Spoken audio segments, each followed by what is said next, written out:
Politické karioke. No, vážení diváci, vítame vás pri novom vydaní karioky, tentokrát so zahraničným hosťom, britsko-kanadskou vedkyňou Nicole Foss, známou pod svojím blogovacím menom Stoneley, kde sa venuje, alebo na blogu, v ktorom sa venuje otázkam globálnych trendov v zmene klímy, v energetickej politiky.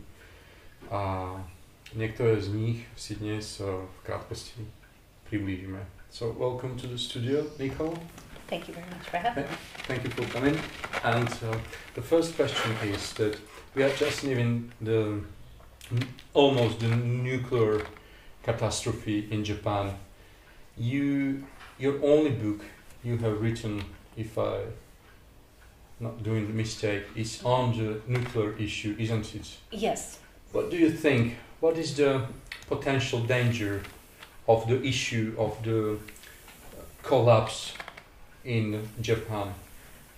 I think it is a genuine nuclear disaster already. It's already the second worst accident in the history of the world. It's not comparable to Chernobyl because it wasn't a runaway nuclear reaction. In Chernobyl, the kind of reactor they had there had a runaway nuclear reaction. The lid blew off, the moderator caught fire. It spread fallout all over Europe. This one is not going to be so serious, but it is multiple reactors, and several of them are now in a state of meltdown.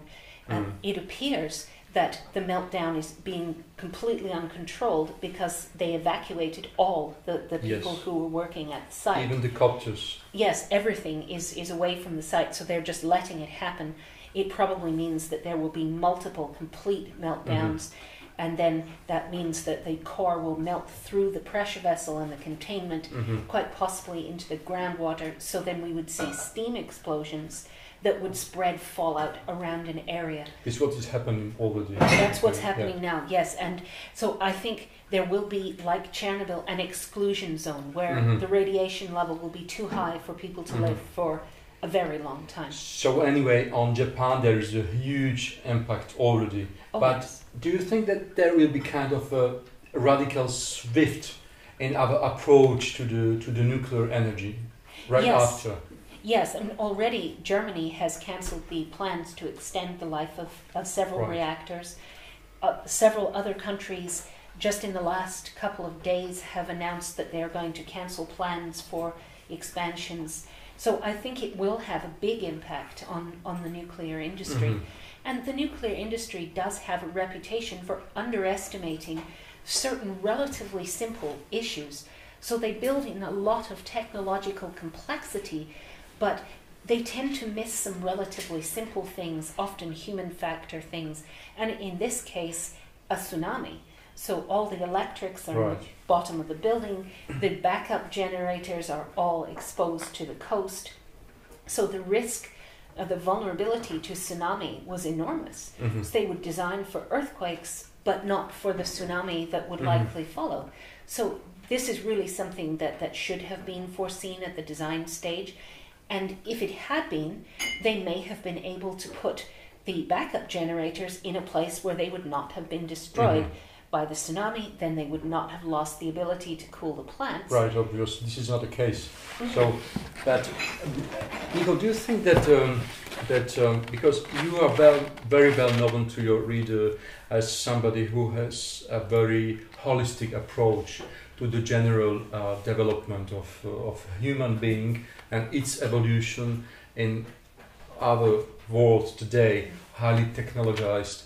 Do you think that this is one of this Japanese disaster, can we interpret it as one of the alerts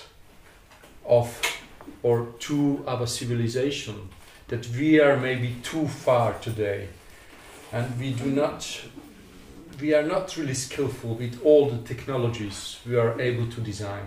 Yes, we're able to design a lot more complexity than we can reliably manage. So this is complexity overreaching itself with tremendous risks. And nuclear power is one of the instances where that creates the most risk, this technological overreach.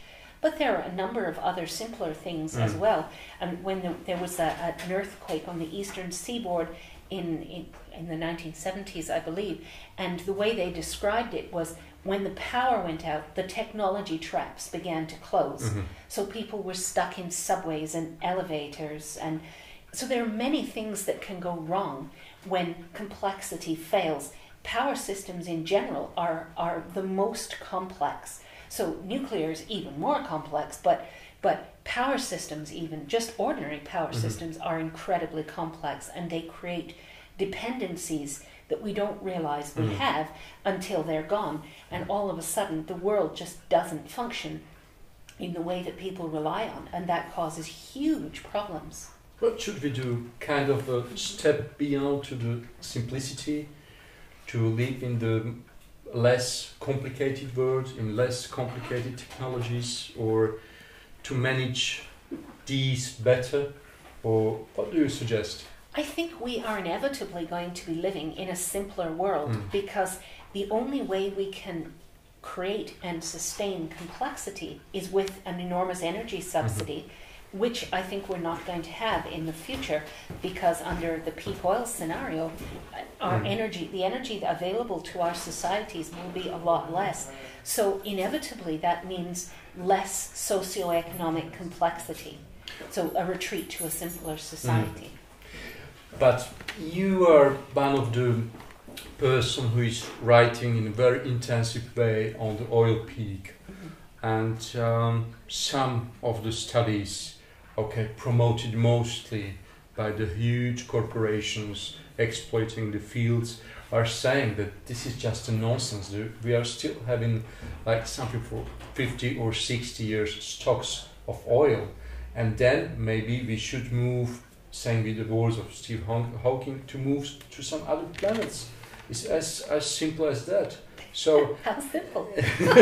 How simple as it sounds, doesn't it? Well, so what do you think when somebody is telling you that you are just part of a kind of the conspiracy on this issue? Do you have a political motivation, or you are just kind of a honest person trying to warn the others about the danger we are facing? I'm trying to explain the truth as I see it, and because I don't work for anyone, nobody is paying me, so I'm completely free to say whatever I want, whatever I believe to be the truth. I think the corporations are the ones with the political agenda and the incentives to say what will bring money into their companies. So they don't want to frighten their shareholders by saying that their business case has no foundation. They are the ones who have the incentives to spread disinformation. And also they focus far too much on very narrow fields without understanding the context in which things operate. So when they look at the fields that they may have, they're not understanding the impact of financial crisis, for instance, on the operations of their own business. They're looking at it in a very narrowly technical way, and that really never works. Plus, they're very technologically optimistic.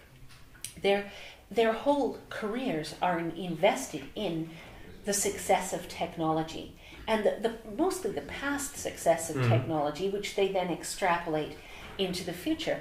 And they have incentives to exaggerate their reserves, to exaggerate how accessible those reserves are. So whether they're proven or probable or potential reserves, the tendency is to estimate that they will be probable or proven, that these reserves will be able to be exploited. In fact, many of them won't be, because they're not so accessible. The technology that would be required to exploit them is too expensive, or they're just not going to have access to the technology they need, or the net energy will be too low, or the geopolitical situation in that area will be too unstable, so that the risk is too high. There are so many aspects that they're not considering when they look at reserves.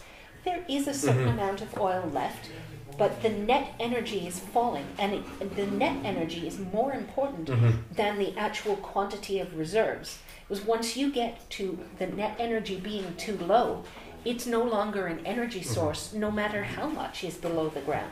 You simply can't exploit it.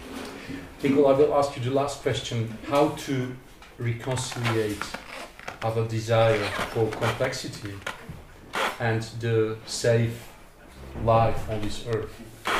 It's very difficult because complexity breeds more complexity. So complexity raises problems that human beings typically try to solve with more complexity. But when complexity goes too far, the additional intensification of complexity actually starts to make things worse rather than better. But you can't easily back away from complexity without very uncomfortable adjustments. Unfortunately, whether we like it or not, we're going to be forced to do exactly that. We can't solve the problems of complexity by trying to move in a direction away from that voluntarily, but reality will force us to simplify, simply by shedding layers of complexity. Rather than reforming the system, I think we're simply going to shed layers of complexity until we get down to a situation where we once again have a society that functions. But that period of adjustment is going to be very painful, and it's going to last a number of years at least. Okay, so thank you very much for coming, and I hope you see you soon in a few months for some public lectures in Bratislava. I would be happy to. Thank you very much. Ďakujem pekne za pozornosť. Niektoré texty Nicole už dnes môžete nájsť na Je to tak, nájdete si ich aj pod týmto videom. Všetko dobré. Thank you.